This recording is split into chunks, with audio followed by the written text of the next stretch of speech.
Hi everybody, Michelle McClunan here. I'm an astrologer and a life coach.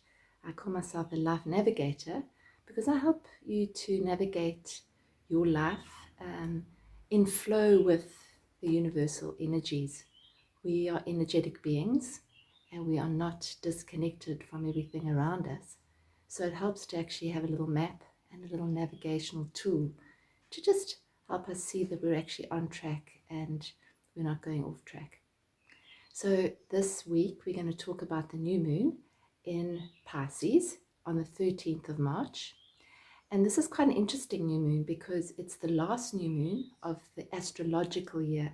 So each year the sun travels through 12 signs of the zodiac, starting with Aries and ending with Pisces. So when the sun is traveling through Pisces, you're actually ending off a whole year's cycle. And hasn't this been a year? So we're actually ending off this last year. With the new moon's always a time to plant new seeds, but more importantly with this one, it's to clear the ground so that you're actually ready to actually enter into the next year. So Pisces energy, it's what we call mutable water. It's the last sign of the zodiac. It's the sign that's associated with letting go, with releasing, with forgiveness, with sensitivity. We're generally more sensitized at this time of the year. We'll generally feel our emotions more because it's water. Water in astrology is really connected with our feelings and our emotions. So it's a very deep month actually. And this new moon is not alone. So when we have a new moon, we have the sun and the moon together at the same degree from our perspective on Earth. And now joining those two is the planet Venus, which is the planet of love, the planet of peace, harmony, partnership, money as well. But most importantly, it's the planet of love. It's the love planet. And this one, in a conjunction, which means that it's right next to the sun and the moon, gives us a theme for the year ahead, because this is the first new moon before the sun actually moves into Aries. So it kind of sets the groundwork for the next year. So that's really what I want to talk to you about and what's coming up for you now, what's coming up for many people. So the symbol for Pisces is representational of two fish swimming in opposite directions. And we can kind of break it down if we like and look at it and see that the one fish is swimming with the current. It's in flow, it's actually accessing healing, it's accessing the universal wisdom, it's surrendered to the process of life, and it's actually able to swim with the current and navigate its way where it needs to go with the help of the river, which is actually guiding it. That's really the one fish swimming in the flow. The other fish you could see as swimming opposite the flow, which is opposite the flow of life, which is in resistance to life, which is trying to control the current possibly, which is standing in the middle of the stream trying to go in the opposite direction. And this is something that we face very often in our lives. Do we go with the current or do we try and fight the current? And really this is where we see that the more we try and fight the current, the more exhausted we land up, the more suffering we actually go through, because we're actually resisting what is. So right now, what's coming up for many people as we end off the cycle, as we end off this year, if you like, are deep feelings. Maybe feelings that you thought that you had kind of dusted off and put away and never to appear again. Maybe old pain bodies, old betrayals, old hurts, old ways of behaving that might be coming up to the surface. Again, like another layer. This is a very deep layer. You could almost see it as a very deep root, maybe of a weed that's kind of suffocating the new growth, because this very deep root is there. So Pisces is associated with the unconscious, with what's beneath the surface. So this is a time of the year where, as much as it is connected and beautiful and mystical, and we can access higher states of consciousness and a deeper connection with the divine, it can also be a time when stuff comes up to the surface for clearing. So kind of see it as you're weeding your field over the next few days so that you can actually plant a new crop in an aerated, nourished, nurtured, clear field where it's not going to get suffocated by the old. So what I'd like to also say is, we as human beings like to plan. We like to have a sense of being in control of the future. We like to know where we're going. So one of the big questions people ask astrologers is, what's going to happen in the future? Where am I going? What should I do? And at the moment, we don't know. So we are at a stage in our evolution as a collective on our planet where it's the unknown.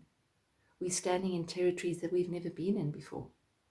And it's not that easy to navigate if we're actually used to being in control, because we like to know where we're going next, even where we're traveling next, which is hard to work out right now. So it's really taking us into a state of being here in the present rather than projecting into the future and not resisting what's happening at the moment. Because the resistance leads to suffering. As soon as something comes into our environment which is uncomfortable, the tendency is to change it, to shift it, to get our revenge, to talk to the person, to clear it, to do something to relieve the discomfort that we're feeling. But what if the very discomfort that we're feeling, what if that betrayal, what if that hurt, what if that thing that's come up for you is showing you something about yourself that needs to be cleared so that you can actually move further into the remembrance of who you are, which has no resistance, has no preconditioned ideas of you not being good enough.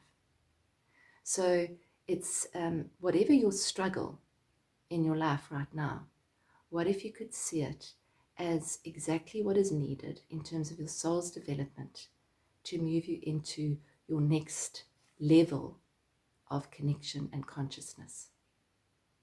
And to clarify this, I actually pulled a card for us out of the Divine Feminine pack. It's this card here. It's Vajrayogini. I don't really know how to pronounce it. And it's from the Divine Feminine. It's the essence of all Buddhas. So whether you're a man or a woman, this still applies to you. And what it actually says is, I have the power to make each moment sacred. Everything is material for my liberation. I'm going to read a little bit from the book for you because I think this is a very potent card for this new moon and for these times that we find ourselves in.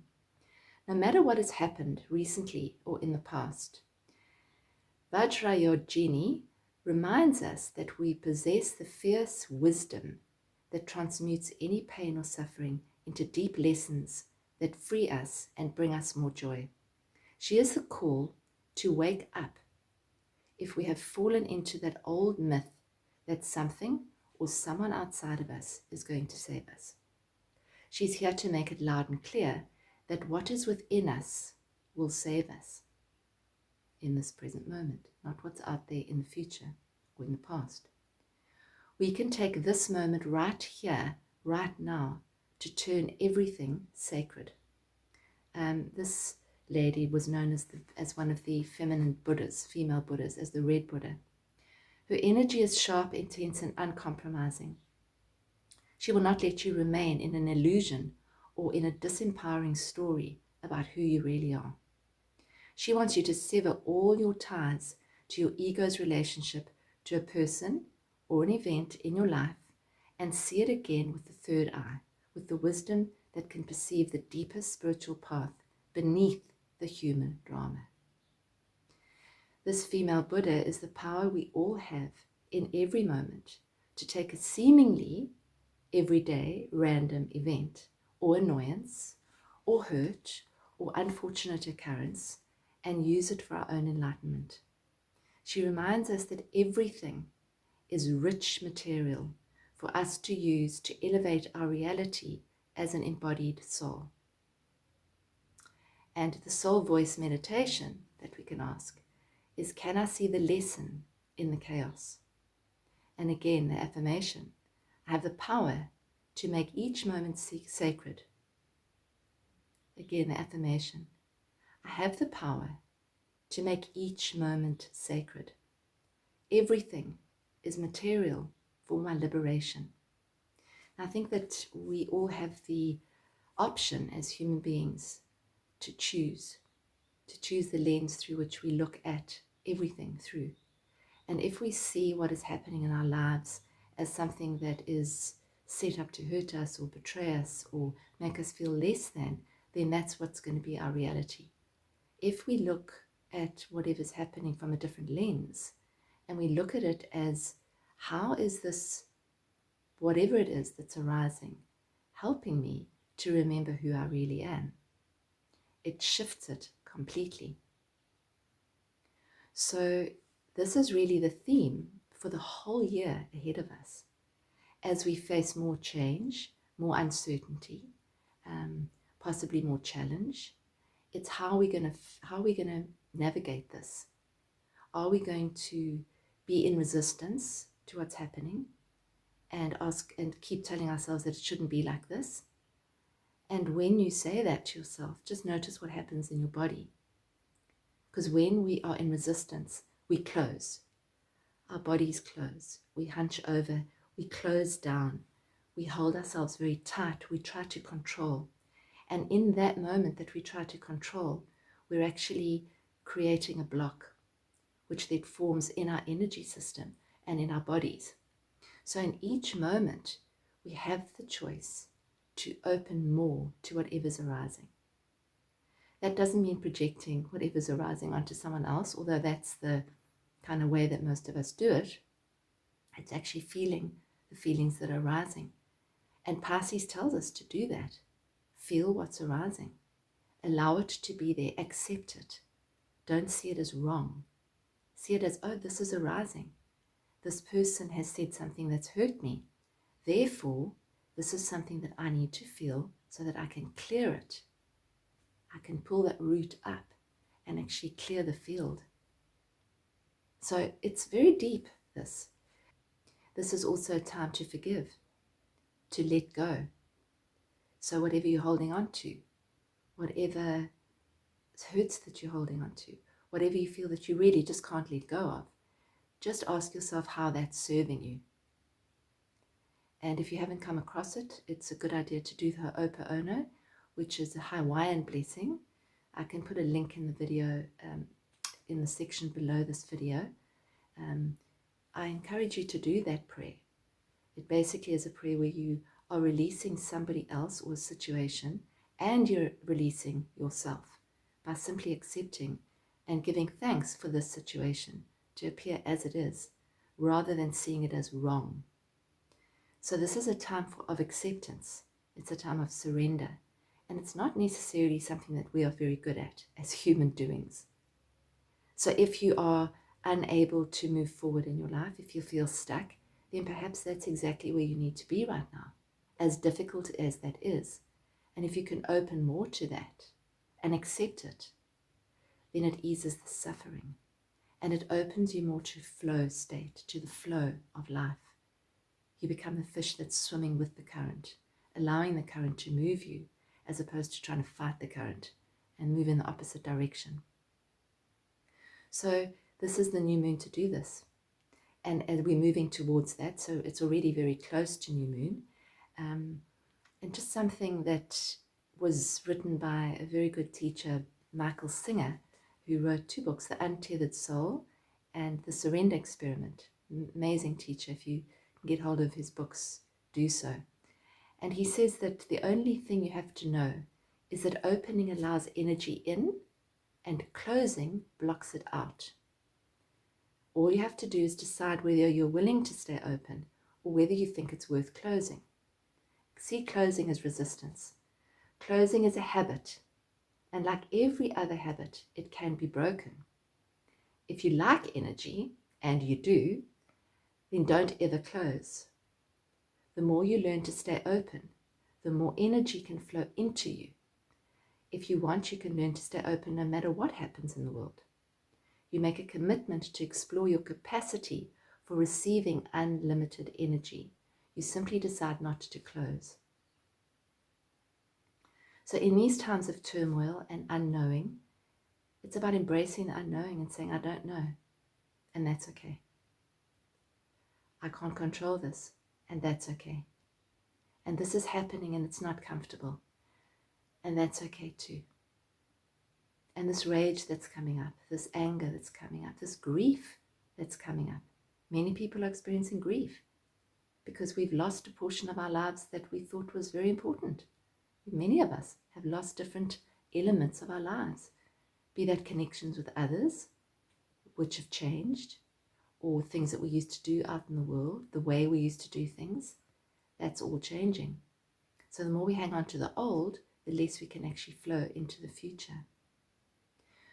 So I think that's about it from me in terms of this new moon. It is a gentle new moon. I'm asking you and encouraging you to be gentle with yourselves, to be gentle and kind, as opposed to beating yourself up if you're not where you think you should be, or you're not behaving in the way that you think you should behave, or feeling the way you think you should be feeling. It's just to actually give yourself more acceptance. Give the situation more acceptance. Give the other person more acceptance. And in that way we step into flow. And in that way we become part of the solution, because we're not adding more angst to the world and more blocks. John and I have another course, a Journey to Freedom course, starting on the 22nd of March. And the first week is Life Vision Week, which is a standalone short course, which gives you a feel for the rest of the workshop. It's a 13-week online course, but you're very welcome to join us for Life Vision. For that Life Vision Week, you get two Zoom calls, live Zoom calls, which are recorded, okay, in case you miss them. You get some journal questions, some really potent journal questions. You get a creative exercise, you get a meditation. So it's worth joining just for the week if you'd like to join us. So that starts 22nd of March. And we also have our Inner Space Community, which is an ongoing community which meets every 2 weeks and deals with the themes that we're dealing with. So this month we're dealing with divinity and connection. It's a beautiful, supportive community. So join us on either of those. You can go to our website, journeysofawakening.com, and you're also welcome to join us on our free Sunday night satsangs, which I will put the link below this video too as well. And obviously I'm available for readings and life navigation as well. So people ask me what the difference is. Generally, we start with an astrological reading of your chart, which is like a blueprint, like an energetic blueprint or a spiritual blueprint or a soul blueprint, if you like. And that gives you a sense of what your energetic blueprint is, what you've come in this incarnation to work with. And then on a follow-up reading or a life coaching reading, what we do is we look at your chart and we actually see what the energies are that are playing out for you and how best to navigate that and those energies. So have a beautiful weekend. See if you can take some time out. It's a good weekend for doing something creative, so for sinking into Mother Nature, for spending time in love and in Mother Nature, for spending more time near water course. Use water as a cleansing for this time. So even in the shower, allow the water to come through the top of your head and just clear out what's no longer needed. Keep saying to yourself, I release whatever I don't need in this moment. As it comes up, I feel it, I soften to it, put my shoulders back, I breathe, and I release whenever it's ready to release. Thanks for listening, and if you liked this video, please subscribe to my channel by pressing the button below and share it with anybody who you feel might benefit. Thank you for listening and for watching.